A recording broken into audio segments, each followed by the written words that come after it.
Flicking it on and off.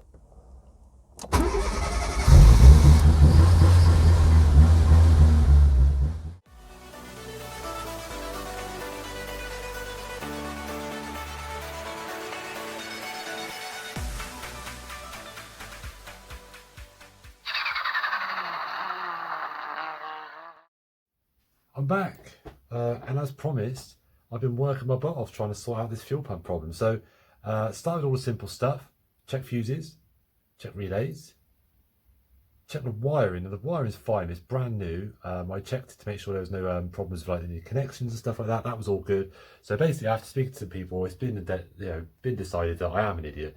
And leaving all that fuel in there for so long, it is literally like a few years old. Like, it was disgusting. So I drained the tank. It was, wow, like this. Yeah, I mean, that's going to kill a pump, isn't it? So that's all drained. I actually took the inspection plate off the top of the tank and all the fuel assembly stuff out, even the fuel tank, the fuel pump's under the car now. Got my hand in there, cleaned it all out, pulled any little bits. It was actually pretty good. It's not rusty, it's looking pretty good. I've now got one small tank of fresh fuel that isn't yellow, and it's actually nice and clear. And you can actually tell the difference when you actually see a fresh tank of fuel. I'm going to drop the back of the car down once I've put the fuel in, make sure there's no leaks and stuff like that. And then you are going to see me try and test start this for the first time. I haven't cheated. This generally will be. If it fires up, I'll let it run just for a little bit, just to see how it sounds. And then I'll come back out tomorrow with the laptop, plug it all in, and then do it properly, so I can data log it, let it warm up, all that kind of stuff. But let's not get ahead of ourselves. I'm going to chuck the camera down, get the car sorted, get some fuel in there. Let's try it. Little note for you: before you ever do anything, even if you think you've done all the jobs and you're finished, every nut and bolt is tightened up, check it before you do anything stupid. Because I just went to put fuel in this and my brain went, you haven't connected the fuel tank pipe up, and I haven't. So the main pipe that goes from the fuel filler, thus, is currently just poking out the bottom of the car. So that would have been terrible. So I'm going to do that job first, then we'll try and start it. Right, after a very long time, it is now sat level with the floor, which feels very weird. Let's make this happen. Oh God. Wish me luck.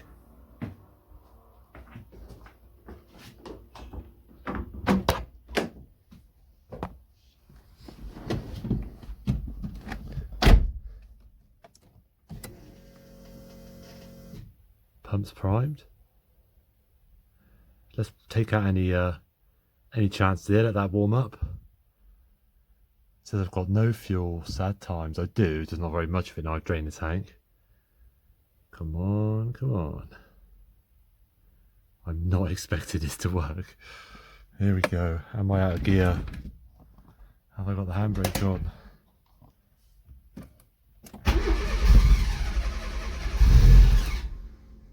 Ooh.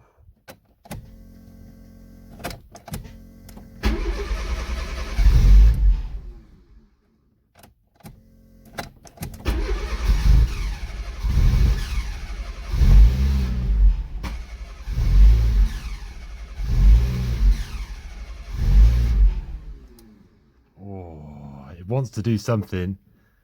I'll give it one last shot.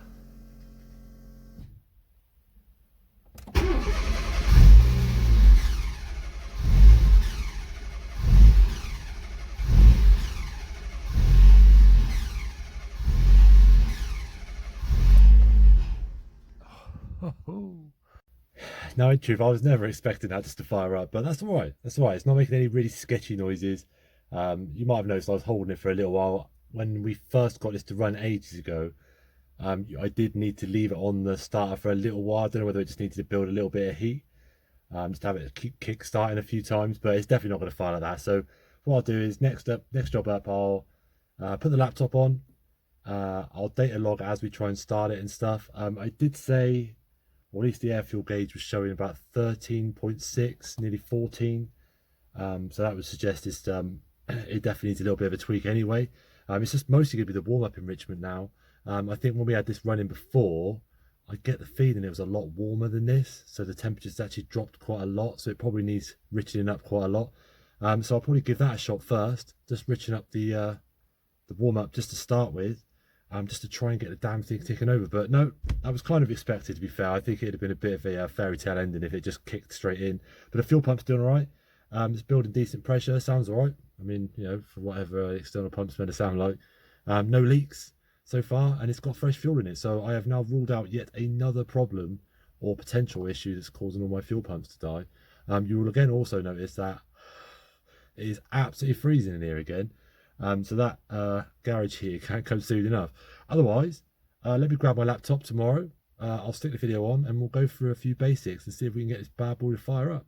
Well, we're back out here, got the trusty beanie hat back on. We're going to fire this old laptop up and we're going to go into a little bit more detail on this. Now you would have seen, hopefully, the video where I do the beginner's guide to ECUs. If you haven't seen it, I'll stick a link in the comments. It was pretty broad coverage of it. I didn't want to cover too much really and make it too complex. But hopefully, over the coming weeks, as I do more and more stuff with the ECU and I start tweaking more things, it'll all start to come a little bit more specific. But I'll fire this old boy up, and we'll go into the tables that I'm going to adjust in the hope of getting this car fired up.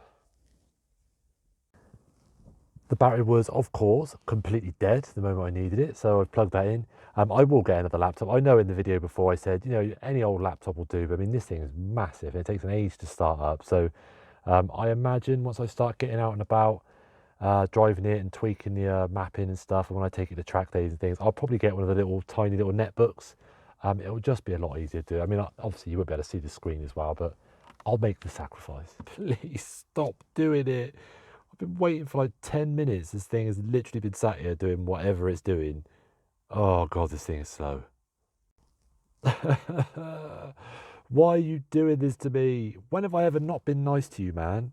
Look, I stick stickers on you, I save you from the bin, and this is how you repay me. Okay, so I've come back a different day. I've finally sorted the laptop out. Let's do this take two. So we're not connected at the minute, so I'm going to put the ignition on, and in theory, it should connect to the ECU now, so let's give it a go. Wow, that fuel pump's noisy. Right, let's see what it's going to do. Woohoo! Okay, now with any luck, we will see a few things coming up. So, throttle position, obviously. That's me pumping the throttle. 100%.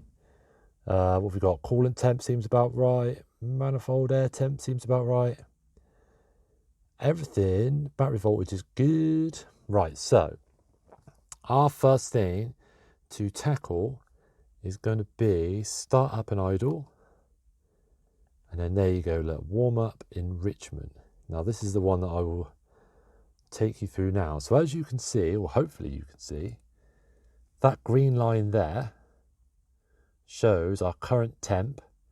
And then in this side over here, which I might actually make this a little bit bigger. There you go. It tells us down this column here what the percentage is extra, essentially, that it's doing for fueling. As you can see at the moment, we're in this kind of range here. Now, I will say, as you can see there, look, there is quite a dip before it goes back up here. So I think this is when we were tweaking this, probably this over this lower end or upper end when it was a bit warmer. But now, obviously, we need it to be a little bit more on the rich side, because you can see here, look, it's a lot richer at warmer temps. So I'm going to throw caution to the wind a little bit here and just straighten this out. And just try and make that a little bit more linear without going completely mental. And I'm going to burn that straight to the ECU. Now, one thing I will say to you is, as a rule, when you're doing ECU tuning, every time you do anything to it major, I would save it as its own tuning file. That way, if it all goes completely terrible, you've got something to fall back on. I mean, this doesn't obviously start anyway, and I'm not messing with any of the main like fueling settings or anything. This is just warm-up enrichment. So we'll give this a bash. We'll keep a little eye on the air fuel and stuff like that. And if it starts, it starts. If it doesn't, it doesn't. So let's give it a crack. Make sure I'm not in gear. Ooh. I mean, that's probably not a fair assessment, really, that it's, yeah, I'd say until it fires up.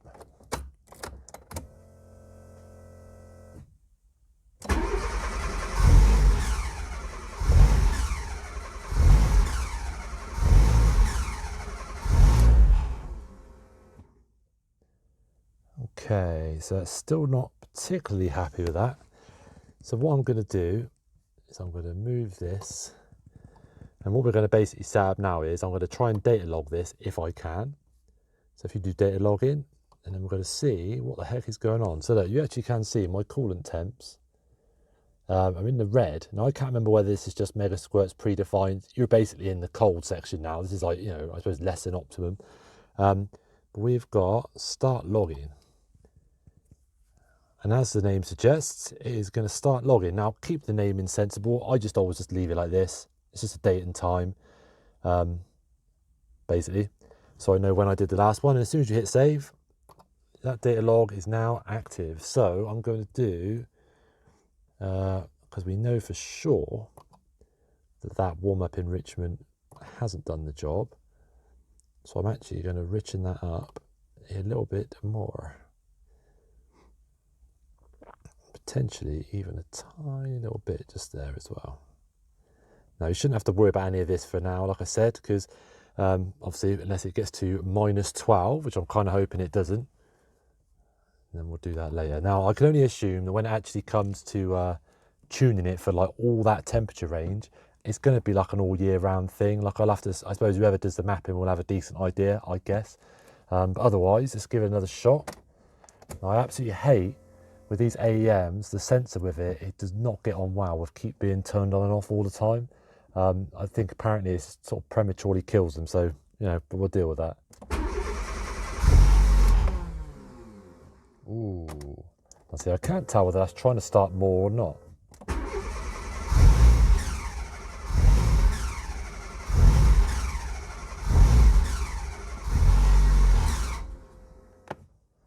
Okay, right, I'm going to stop the camera for a second. I'm going to check out the logs and see what I can find. Well, annoyingly, my data log didn't save where I thought it was going to save. So for the time being, I've tweaked the fuel in a little bit more on that warm up. I'm just going to see if it's going to fire up, but and then hopefully the data log's actually going to work this time. So I'm going to quickly put that on.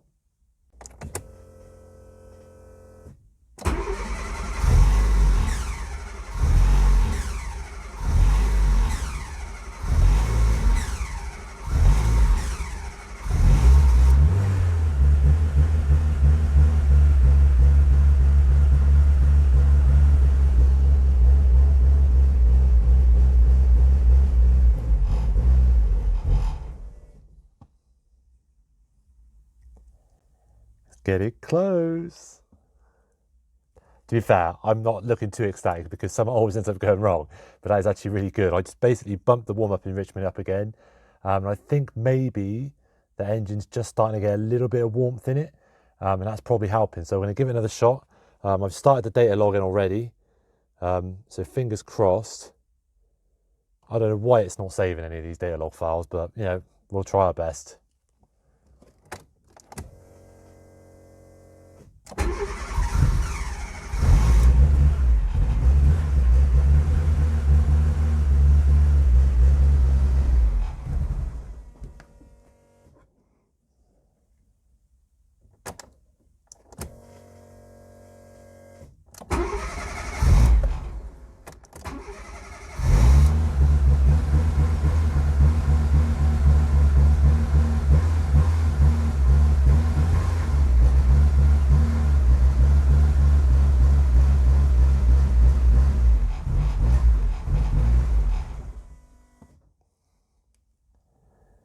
Okay, so now what you'll hear there is basically this will only start and stay running if I keep stabbing the throttle.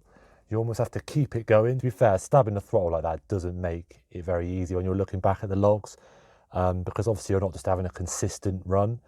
So you're just going to keep seeing that throttle position keep kicking in, so it makes it a little bit difficult. So we need to just get it idling on its own, even if it's like too high or it idles really roughly.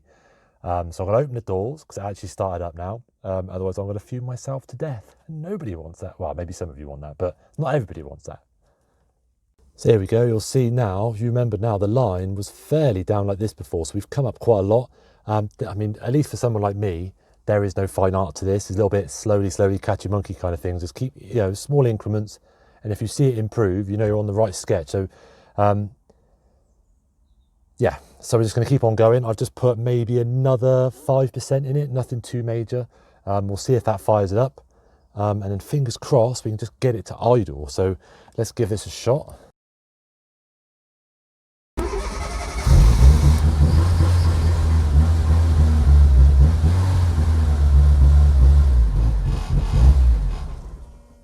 Ooh, okay. So actually, it very much preferred that little extra bit of fuel. So I reckon if I just tweak. Now it is worth mentioning, when you pull these dots up with the mouse, it does kind of do it in little segmented increments. But if you actually go down into this table here, you can put specifics in. So if, like at the moment, see, I'm running somewhere between 133 and 128%. So obviously if you think to yourself, actually it needs to be like 131, you can just tweak it with that instead. So I'll give this one last bash. Oh, hang on a minute. Don't forget, when you make changes, to press burn. Otherwise, they will not reflect on your ECU. Look, you'll get it here. Look, sometimes you'll get this warning message where it says, you've changed stuff and it's different to what's on the ECU, so do you want to burn it? Make sure that you know whether you do or not, otherwise you're going to land yourself in trouble. All right, here we go.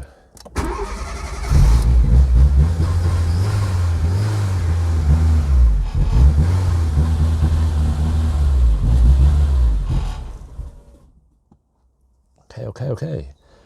That is getting there now. See, I'm still, I mean, to be fair, it may well be that my fueling table is miles off, because again, what you have to remember is this warm-up enrichment is how much of a percentage am I adding to my current fueling table. So it might be that my fueling table is just really off, basically. So I'm having to chuck a load more fuel at it now. But yeah, they may change all of this when it comes to the mapping. I just want to get it started. But I will say straight away, I haven't shown any videos of this when it started before, but it's gone through various phases of when I've managed to get it to start. We had rod knock the first time because I made a mistake with like the torque settings on the rod bearings and stuff. So we rebuilt all that and did it all properly. It's had like no exhaust on it, so it sounded diabolical. I've had timing problems and things like that. So all little mistakes and stuff I've learned along the way. It already sounds like an actual car. So the exhaust sounds good. There's no rattles, no horrible noises. When I'm blipping the throttle, it's picking up well. So fingers crossed, that's actually a really good sign. So I'm going to chuck a little bit more fuel at this. And then probably what I'll do is, it blows me to do it, but really once it starts to do this, you should go let it just cool down now.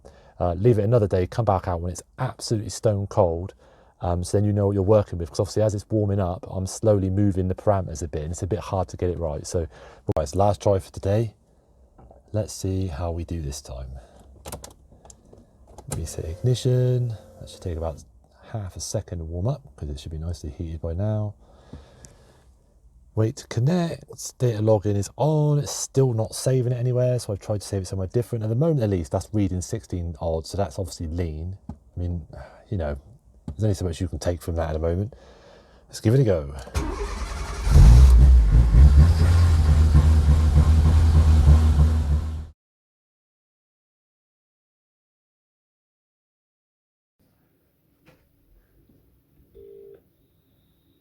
Please hold to be connected to the next available representative. Thank you for your patience.